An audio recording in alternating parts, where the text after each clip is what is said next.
ഈ പെട്ടിയൊക്കെ എടുത്തിട്ട് ഇതെങ്ങോട്ടാ പോകുന്നല്ലേ? അതെ അതെ, ഞാൻ ബോംബെക്ക് പോവാണ്.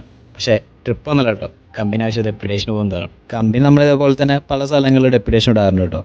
അങ്ങനെ ഞാൻ എയർപോർട്ടിലെത്തി ചെക്ക് ഇൻ ചെയ്ത് നേരെ ഫ്ലൈറ്റിൽ കയറി. അങ്ങനെ ഫ്ലൈറ്റ് ടേക്ക് ഓഫ് ചെയ്തു. പിന്നെ നല്ലൊരു ഉറക്കം ഉറങ്ങി. അങ്ങനെ ബാംഗ്ലൂർ എത്തിയപ്പോഴാണ് ഞാൻ അറിഞ്ഞത് എനിക്ക് അടുത്ത ഫ്ലൈറ്റ് ഡിലേ ആണെന്നുള്ളത്. പിന്നെ എന്ത് ചെയ്യാൻ, അവിടെ കിടന്ന് വീണ്ടും നല്ല ഉറക്കം ഉറങ്ങി. അങ്ങനെ നീണ്ട കാത്തിരിപ്പിനൊടുവിൽ എൻ്റെ ഫ്ലൈറ്റ് വന്നു.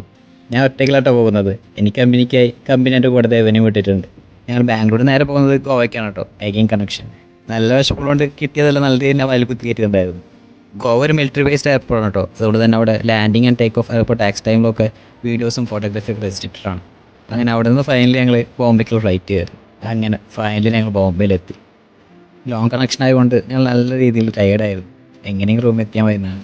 അങ്ങനെ നേരെ ലഗേജ് കളക്ട് ചെയ്ത് നേരെ ക്യാബിലേക്ക്. 3 സെക്ടേഴ്സ് ഫ്ലൈറ്റും അതും പോരാണ്ട് തീലയും കൂടെ ആയപ്പോൾ നല്ല രീതിയിൽ ടയേർഡായിരുന്നു. എങ്ങനെയെങ്കിലും റൂം എത്തിയാൽ മതിയായി. അങ്ങനെ ഫൈനലി ഹോട്ടലിലെത്തി ചെക്ക് ഇൻ ചെയ്ത് ഈ കാണുന്ന ഞങ്ങളുടെ റൂം. പിന്നെ ഒന്നും നോക്കിയില്ല, നേരെ വാഷ്റൂമിൽ കയറി മുഖമൊക്കെ കഴുകി ഒന്ന് ഫ്രഷായി.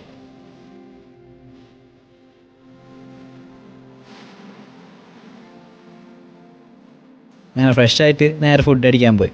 ഇതൊക്കെ എനിക്കുള്ളത് തന്നെയാണ് കേട്ടോ. അതാണ് സത്യം. അങ്ങനെ ഫുഡ് ഒക്കെ കഴിഞ്ഞു. പിന്നെ ഞാൻ കിടന്ന് ഉറങ്ങട്ടെ. ബാക്കി വിശേഷങ്ങളായിട്ട് ഇനി നാളെ കാണാം.